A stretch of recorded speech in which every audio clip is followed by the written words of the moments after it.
sebanyak 390 siswa telah mendapatkan anggaran rawan melanjutkan pendidikan di SMP Pasundan 9 Kota Bandung. Siswa-siswa dapat melanjutkan sekolah serta bermanfaat, hingga menerima pakaian seragam dan alat tulis, serta mengembangkan sarana prasarana di sekolah. Yang pertama, saya ucapkan terima kasih kepada pemerintahan Kota Bandung serta Dinas Pendidikan Kota Bandung yang telah menyalurkan dana RMP ini. Alhamdulillah dana RMP ini kita pergunakan sesuai dengan apa yang menjadi peraturan pemerintah.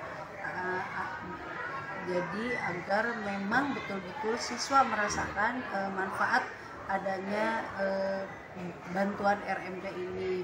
Contohnya mereka menerima personal berupa seragam, alat tulis, seperangkat pakaian lah yang bisa mereka pergunakan untuk sekolah.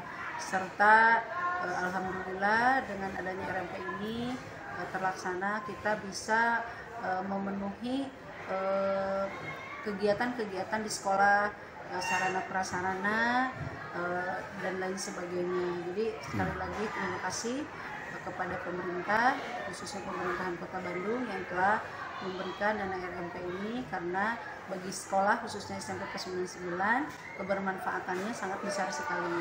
Widerian mengabarkan, Hadas TV Kota Bandung, Jawa Barat.